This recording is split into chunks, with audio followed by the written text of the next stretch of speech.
दोस्तों आज बजट 2026 जारी हो चुका है और आइए देखते हैं बजट 2026 में सरकार की तरफ से क्या क्या 10 बड़ी घोषणाएं की गई, 10 बड़े प्रमुख ऐलान रहे। बजट के बाद शेयर बाजार भी धड़ाम देखने को मिला। भारतीय शेयर बाजार में 2300 अंक की बड़ी गिरावट हुई। हालांकि उसके बाद मार्केट में थोड़ी रिकवरी भी देखने को मिली और स्टॉक मार्केट 1600 अंक टूटकर 80,600 के स्तर पर आ गया। निफ्टी भी 550 अंक टूटा। वजह रही सिक्योरिटी ट्रांजेक्शन टैक्स को सरकार ने 0.02% से बढ़ाकर 0.05% कर दिया है। यही वजह कि इंडियन स्टॉक मार्केट में आज बजट के साथ इतनी बड़ी गिरावट देखने को मिली। बाकी आज से सिगरेट के दाम 40% तक बढ़ चुके हैं। फास्टैग में केवाईसी वेरिफिकेशन की अब आपको जरूरत नहीं होगी। कॉमर्शियल गैस सिलेंडर की कीमत भी 50 रुपए बढ़ी है और भी 6 बड़े बदलाव, नए नियम भी 1 फरवरी से लागू हुए हैं, जिनके बारे में तो जानकारी मैंने आपको DLS न्यूज चैनल पर अलग से एक वीडियो में बताई थी। बहरहाल अभी अपन बात करते हैं बजट 2026 में सरकार ने क्या क्या प्रमुख घोषणाएं की हैं, क्या क्या बड़े फैसले लिए हैं। देखिए, इनकम टैक्स के स्लैब में कोई बदलाव नहीं किया है। कैंसर की 17 तरह की दवाइयां अब कस्टम ड्यूटी फ्री होगी, यानी कैंसर का इलाज कराना सस्ता होगा। इसके अलावा सरकार ने घोषणा की है हमारे देश में 3 आयुर्वेदिक एम्स बनाए जाएंगे और 7 हाई स्पीड रेल कॉरिडोर भी बनेंगे। आज वित्त मंत्री निर्मला सीतारमण ने संसद में अपना 9वां बजट पेश किया और बजट भाषण तकरीबन 85 मिनट का रहा। हालांकि इस बजट भाषण में टैक्स फाइल में सहूलियत, रेलवे प्रोजेक्ट और आयुर्वेदिक एम्स बनाने जैसी नई बातें तो कही गई है, लेकिन बड़े दुख की बात यह है कि आम आदमी के लिए कोई खास बड़ा ऐलान नहीं हुआ है। आइए सबसे पहले तो देखते हैं बजट की 7 सबसे बड़ी घोषणाएं क्या क्या रही हैं। फिर देखेंगे दोस्तों कि किसानों, महिलाओं, युवाओं, बेरोजगारों, गरीबों, मिडिल क्लास के लिए आखिर बजट में सरकार ने क्या क्या बड़े ऐलान किए हैं। बजट की शुरुआत से पहले ये तस्वीर आप देख सकते हैं। देश की राष्ट्रपति द्रौपदी मुर्मू ने वित्त मंत्री निर्मला सीतारमण को दही चीनी खिलाई, मुंह मीठा कराया और फिर वित्त मंत्री ने पढ़ा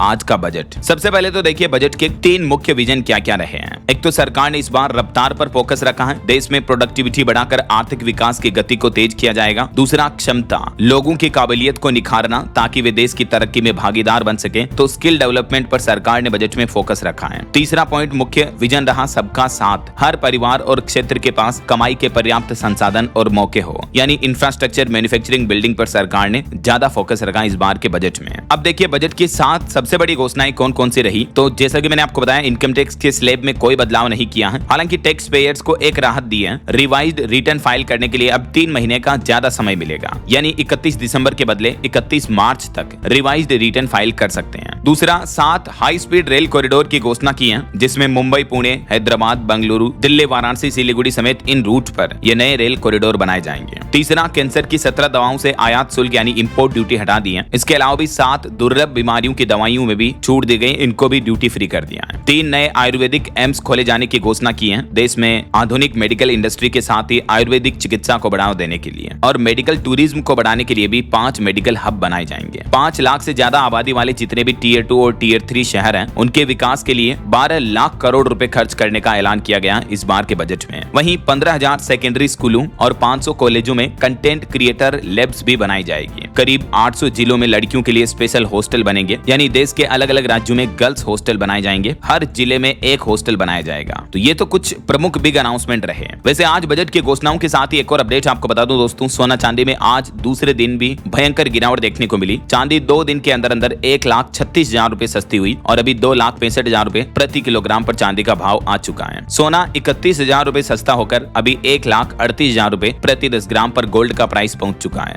बताया जा रहा है कि प्रॉफिट बुकिंग की वजह से सोने चांदी में आज दूसरे दिन लगातार गिरावट देखने को मिली है। गोल्ड और सिल्वर में ये मैं आपको MCX का लाइव प्राइस चार्ट भी बता देता हूं। देखिए आप, ये सिल्वर का 1 आवर टाइम फ्रेम का चार्ट है MCX का फ्यूचर का, जिसमें देख सकते हैं सिल्वर का लाइव प्राइस चल रहा 2,65,000 रुपए और ये गोल्ड का फ्यूचर का MCX का लाइव प्राइस चार्ट है 1,42,000 रुपए गोल्ड का प्राइस चल रहा। वैसे आज संडे था, लेकिन बावजूद इसके बजट आ रहा है, इसीलिए भारतीय स्टॉक मार्केट और कमोडिटी मार्केट MCX दोनों ओपन थे और दोनों में ही आज बड़ा क्रैश, बड़ी गिरावट देखने को मिली। कहीं ना कहीं ये इस बार का बजट मार्केट फिट नहीं है, ये इस बात का संकेत है। खैर, बजट से जुड़े कुछ और बड़े अपडेट्स देखते हैं। वित्त मंत्री ने कहा कि बजट के चलते घाटे में हल्की कमी आएगी। वित्त मंत्री निर्मला सीतारमण बोली कि इस बजट से, जो 2026-27 का बजट है, इससे हमारे देश की राजकोषीय घाटा कम होकर GDP का 4.3% रहने का अनुमान है, जबकि पिछले वित्त वर्ष में में साल 2025-26 में ये घाटा 4.4% था, यानी इस बजट से घाटे में हल्की कमी आएगी। देश में एविएशन इंडस्ट्री को बढ़ावा देने के लिए सिविलियन एयरक्राफ्ट्स बनाने के लिए अब मटेरियल इंपोर्ट पर कोई टैक्स नहीं लगेगा। नारियल उत्पादन बढ़ाने के लिए संवर्धन योजना का भी प्रस्ताव रखा गया है। मोटर एक्सीडेंट क्लेम की रकम को इनकम टैक्स से छूट मिलेगी। अब इस बारे में कुछ और पॉइंट्स भी आप देख सकते हैं स्क्रीन पर। जो मोटर वाहन दुर्घटना का इंश्योरेंस क्लेम होता है उस पर अब इनकम टैक्स नहीं लगेगा।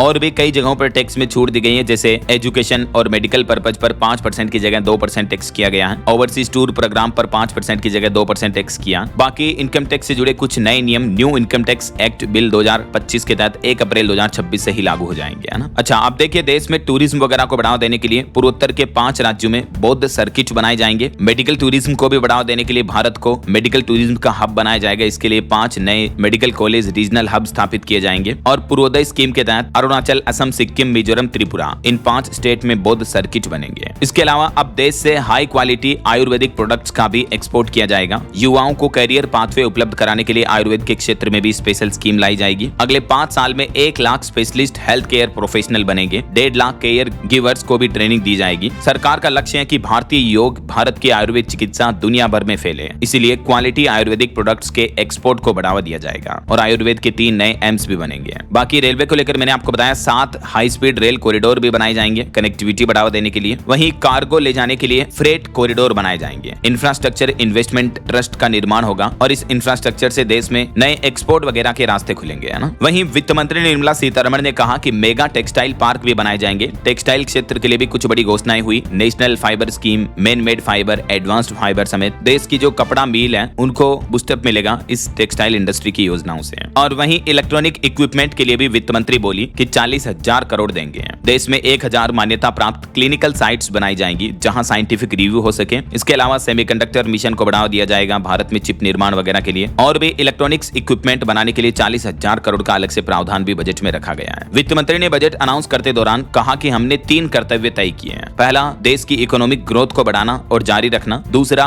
लोगों की उम्मीदों को पूरा करना, उन्हें देश के विकास में भागीदार बनाना। और तीसरा, सबका साथ सबका विकास, इस फॉर्मूले के साथ सभी को अवसर उपलब्ध कराना। तो ये तो दोस्तों बजट के अलग अलग सेक्टर के लिए बड़ी घोषणाएं रही। अब मैं आपको डीएलएस न्यूज चैनल पर अगले अपडेट्स में बताऊंगा कि किस तरह से बजट में छोटे और सीमांत किसानों के लिए क्या क्या बड़े ऐलान हुए। किसानों की आय इजाफा यानी आय में बढ़ोतरी करने पर सरकार ने फोकस रखते हुए क्या बड़े ऐलान किए हैं स्पेशल किसान भाई लोगों के लिए। इसके अलावा इस बजट से हमारे देश में क्या सस्ता क्या महंगा हुआ, इसकी भी जानकारी आपको डीएलएस न्यूज चैनल पर अगले अपडेट्स के वीडियो में मिल जाएगी। इस बार बजट में सरकार चुनावी राज्यों पर भी मेहरबान हुई। जिन जिन राज्यों में विधानसभा चुनाव आने हैं, इलेक्शन होने वाले हैं, वहां हाई स्पीड रेल नेटवर्क से लेकर रेयर अर्थ कॉरिडोर तक की सौगात भी दी गई। वहीं शेयर मार्केट में ट्रेडिंग करने वालों को शेयर बाजार में बजट में क्या सस्ता क्या महंगा पड़ेगा। स्टॉक मार्केट में इन्वेस्टेड निवेशकों के लिए बजट में क्या क्या रखा गया है ये भी देखेंगे। कुल मिलाकर बुनियादी ढांचे पर जोर देते हुए कैपेक्स 12.2 लाख करोड़ तय किया है। रेयर अर्थ के लिए अलग से पैकेज रखा है। 10 ऐसे आंकड़े जो दोस्तों मोदी 3.0 के आगे की राह तय करेंगे। राजकोषीय घाटा, जीएसटी, जीडीपी का लक्ष्य, विनिवेश समेत इन सभी पॉइंट्स पर भी हम बात करेंगे। इसके अलावा बजट में स्पेशल हेल्थ सेक्टर को लेकर काफी बड़े अनाउंसमेंट देखने को मिले हैं। तो बिल्कुल जुड़े रहेगा आप मेरे साथ। डीएलएस न्यूज चैनल को सब्सक्राइब करके बेल आइकन दबा देना ताकि बजट के सभी अलग अलग कैटेगरी वाइज वीडियोस आपको आपके मोबाइल पर तुरंत मिल जाएंगे, नोटिफिकेशन मिल जाएगा, ठीक है ना। तो चैनल पर विजिट करते रहिएगा आज। बाकी दोस्तों इस बार के बजट में आम आदमी के लिए कोई खास विशेष बड़ी घोषणा नहीं देखने को मिली है, जो कि बड़े दुख की बात है। सरकार को आम आदमी पर भी ज्यादा ध्यान रखना चाहिए था, राइट। वैसे आपकी क्या राय और विचार है इस बार के बजट को? आप 10 में से कितनी रेटिंग देना चाहेंगे? कमेंट करके बताइएगा जरूर। वीडियो को लाइक और शेयर करना और डीएलएस न्यूज चैनल से जुड़े रहेगा सब्सक्राइब करके। जय हिंद, जय भारत, वंदे मातरम।